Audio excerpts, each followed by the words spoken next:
So I thought it was a connection. What's that? I thought it was a normal USB connection, but that's just Oh, USB-C. yeah. I need like a micro USB. Is that? Can you use that? No, I need a like an adapter. Like an old Samsung. Okay. I think just hand me the blue thing. Yeah. You want something like this? That's the left. Yeah. Thank you. It's a different one. Oh, that's extra. I probably have one. What is it? So you need a micro USB. Yeah, I need that. That boy. But you need I need to be able to plug it in something. I wonder. I mean, I'll plug it into this laptop. Yeah, just take this and then maybe try to find the power bank.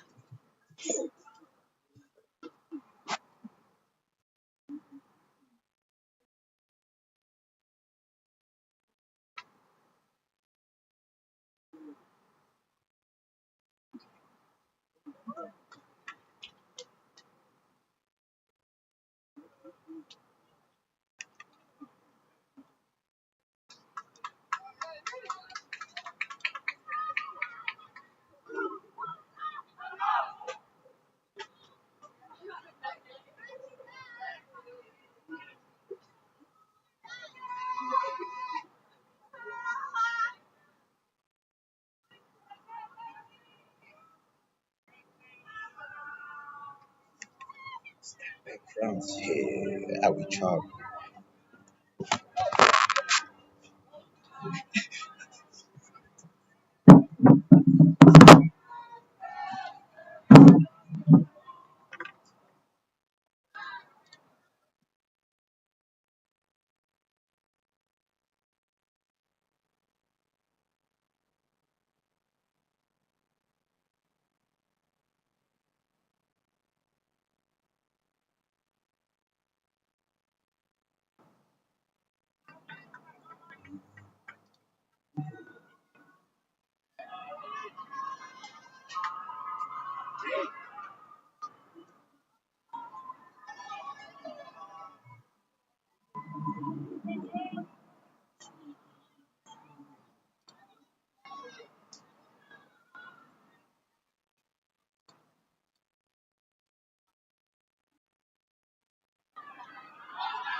Yes, sir. Okay, let's do it. Back again. So there's this space. No worries. Running away from this heat. Yeah.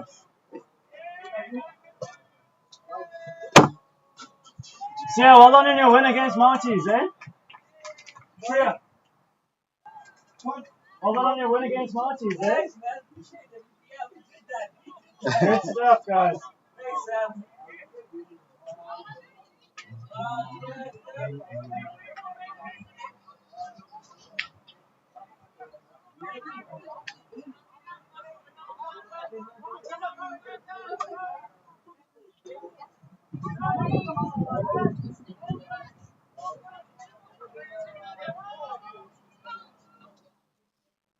Okay, so the mic all set up. Yes. Okay. Just get chatting and then I'll be tuning into the stream. Cool.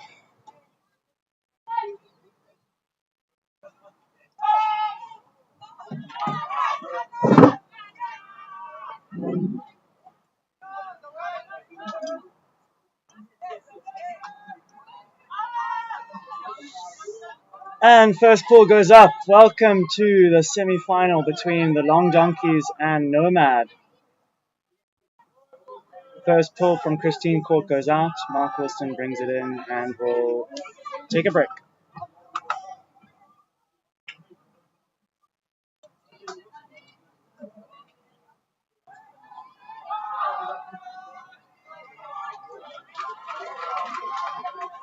Nomad setting up a person. Darren on Darren. Holcomb on Curry. Marcel Frenzel, marked by Tom Smythe. Looking for a reset, takes it.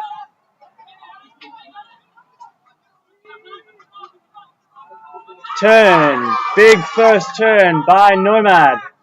Opportunity in the red zone.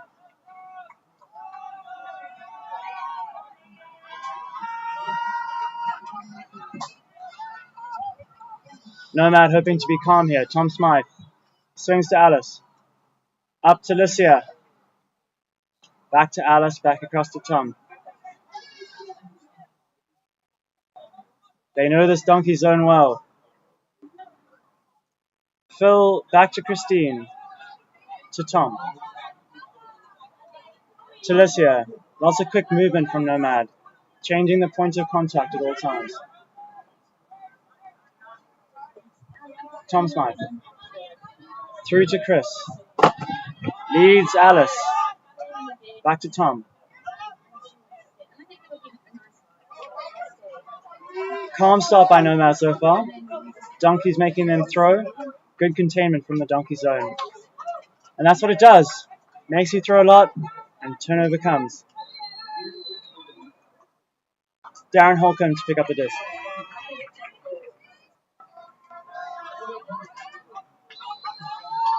Big backhand huck goes off to Marcel, who brings it down comfortably. Donkey's hold, not cleanly though.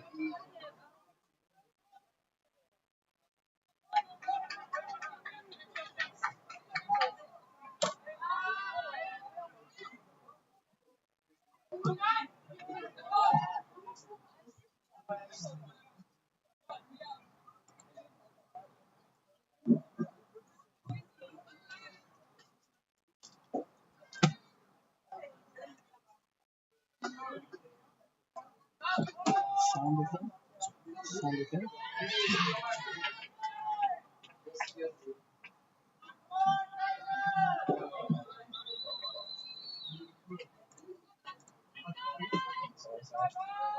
So good, so just shift the stuff across. I got this door right open.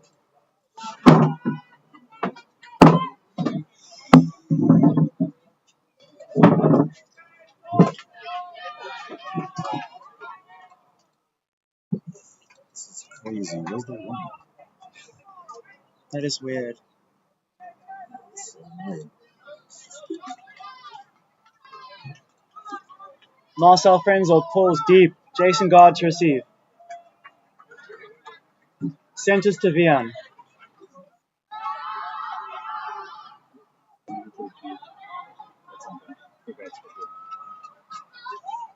Massive layout through the middle of the cup.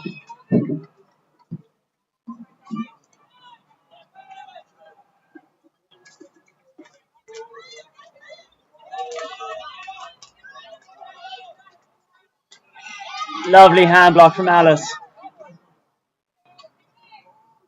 Scott back to Bian to Jason. Forward to Ceci. Big look from Jason. Scott can't crack bring it in. If you're just tuning in, I'm Sam Bovin, and this is Nick Salumis. We're going to be commentating for the semi-final as a big look goes up across field. Oh. Not quite. Introduce yourself. Alright. Thanks, Sam. I think the sun was in her eyes there with the big puts there. Unlucky. Sonia not being able to get her hands on that. I'm Nick Salumis, playing with UCT this season. Interested in what this game has to say. Nomad's coming out in a bit of a rough season. Last time they faced off against Donkeys, did not do too well. So hopefully we see a bit more of the game, and it looks like at least they're a bit more on fire. I'm not actually sure how they've been doing yet. How many points have they beaten? Well, it's 1-0 at the moment to the Donkeys. They started on offense, and Nomad got a break early. Nomad got a break early, but didn't quite manage to a great break opportunity early in the red zone, but didn't quite manage to take it. They look to be changing the point of attack quite a lot as Marcel comes over. They look to be trying to play small ball through the zone, not trying to do too much over the top, which I think might be a key if they do want to beat the Donkey zone. It's very much going to depend on how they decide to attack the end zone. As we just saw Jason trying it over the top, but those have to be pretty precise. There's a little bit of breeze. That's going to make a difference. I think so. Jason needs to figure out a bit on the touch, a bit on the how to do it, and I think maybe, just maybe, he can get those right. Definitely going to help. But I mean, Donkey is also struggling a little bit with their throws. But they, as you know, they come down with everything, so they go up, and Marcel coming down with a really nice grab. Yeah, it's one of those things, like, when you have someone like Marcel as a deep receiver, no matter who the defender is, most of the time you're going to back them to get the disc. If you put something floaty up, Marcel will probably bring it down. Unfortunately, there was a bit of a height mismatch with Jason, a little bit shorter. But Jason working hard to box him out, but can't teach height, right? No, unfortunately you can't. But I mean, the key here is Nomad's going to have to look at walking the skin. Either that or being a bit more secure with the type of pinpoint throws that they're going to need to make sure that it hits the hands by the Nomad players. I mean, that was the third or fourth big attempt by Donkeys. And if you give them one, they get it in. And that was, they were lucky that they lasted that long, that point. So let's see how Nomad react this game. It's good players on Nomad. I'm hoping that they can push Donkeys to have a good game. But obviously, as we all know, Donkeys are hungry for every point that goes up. You just have to worry about it. If they've got the disc, if they don't have the disc, they can't score. The pull goes out the back, which I think is the first time I've seen that today. Yeah, you mentioned earlier Nomad's last game against Donkeys, which was at October this year. It didn't go the way they'd hoped, and I'm hoping for both the neutral sake and for Nomad's sake that has fired them up a little rather than got in their heads. I think it can very much go one of two ways when you lose very big there. Oh, awesome grab by Scott there. James Granelli in the end zone. Out called. Oh, lucky. Yeah, fantastic grab by Scott. But you can't give Donkeys the opportunity to build a game like this. Just goes up. Jason B. Marcel yet again.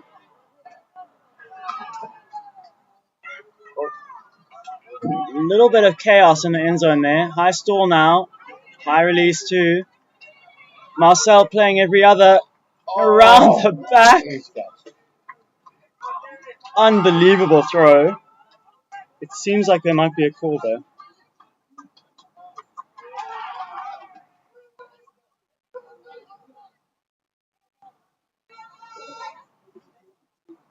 Have you got the score under control? It is under control, but Okay. there's no +1, you see. So you have to make it. Okay.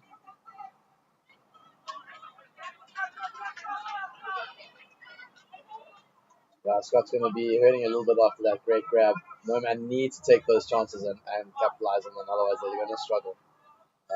And as you saw, immediately Donkeys picked that disc up and they busted deep.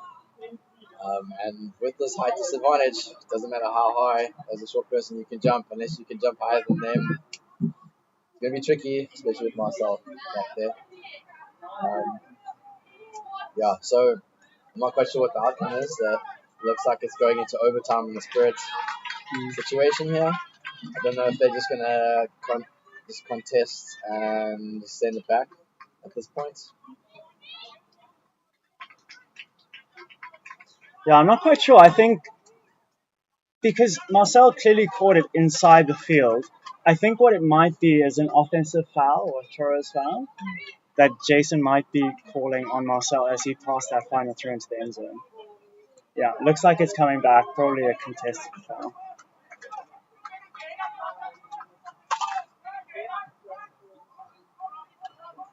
Interesting that I've only seen Darren Holcomb play 1 point of the 3 so far. There's a lot said about his game management. I personally have only played against Donkeys a couple of times, but I've noticed that they definitely are very good at putting tactical lines on and deciding when to play certain players and when to rest players. Do you have any insights, I don't know if you've ever played with Darren, as to what kind of game management looks like from a Darren Holcomb perspective? The only times I've played with Darren is in Donkey's pickup, and those have been interesting circumstances indeed. I was shouted at for swinging the disc by Alan, who's not here, I think. I haven't seen him actually at this tournament. I don't think so. But we did score, so they forgave me. But yeah, I mean, if you ever have the luxury of playing Donkey's pickup, it's usually a 10v10 and they zone you still. And it's wonderful. It's a lot of fun, a lot of chaos. They practice every practice like it's the final. It's one of the reasons why I think they do so well. They're always at 100%. But yes, I believe their management system is very good. They adapt on the fly.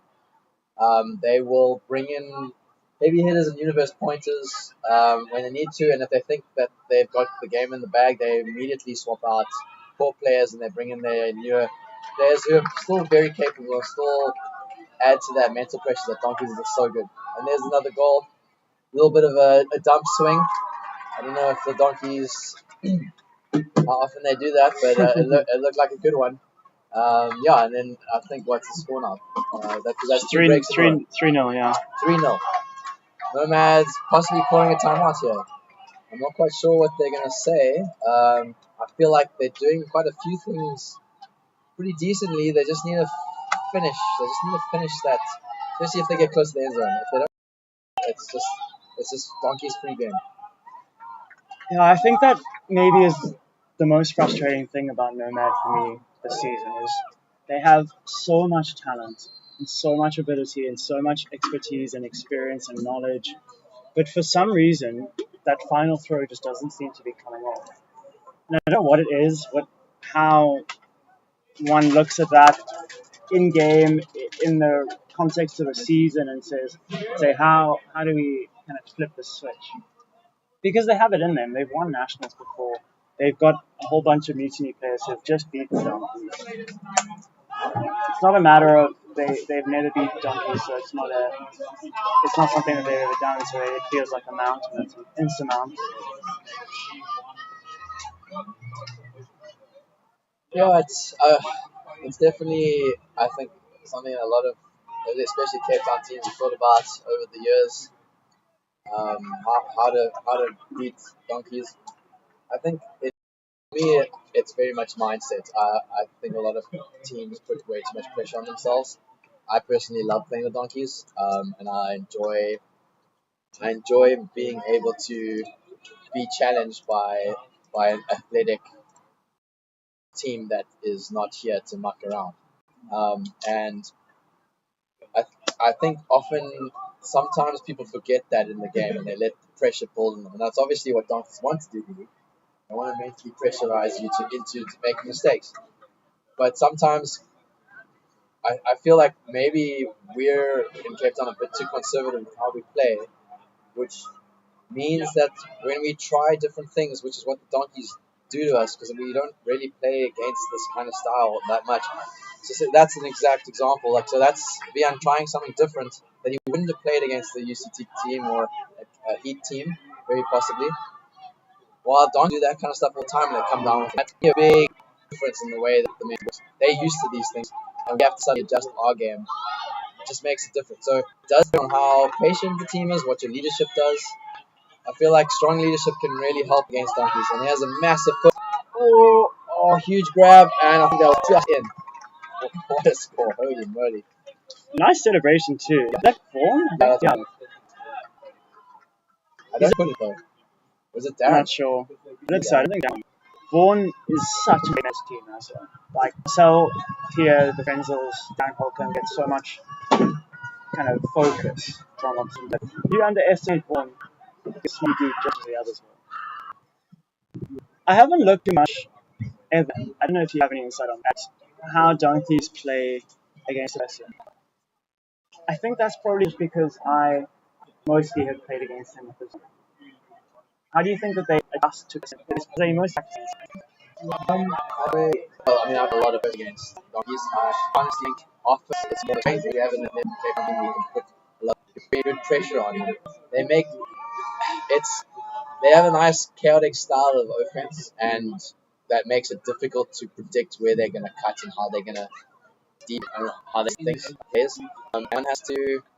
I think person-wise, you can't coach too much with them. You've got to be right. You've got to put pressure on. I do think it does affect them. I personally not a big fan of zone against the donkeys. I just don't. Unless you've got the tall people and the hungry people, they do, and they're just so good at reacting. Here we go. We're going to cut. Mega getting to the red zone. Slow down a little bit. Trying to spread the zone, spread the deep. Tracy sitting there back, no one getting it. If they just walk it in though, like they want to get it in.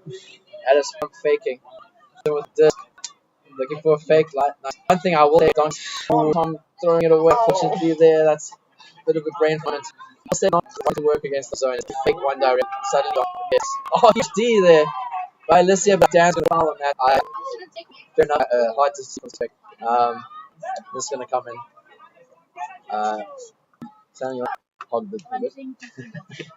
Dan Rushton drops back across the point. Looking at a touch for man. Tom setting lane. Tight mark by Dan Curry. Swing. And that's just too low for Dan Rushton. Push that 90 point there. I mean, they're not going to get that. Just to see if they can work it out. To get Sam, zip through the zone. I've seen trades, and it's number 37 there. If it goes up, he's going to be all over. I feel like stretching pretty much so much. But it's just not great. Jason, what no need if they want to zone is they need to get in and to have power to defend direct back to the pass or pinpoint stuff. Really something a lot of my world. For me, having to chase Tom some this year. See,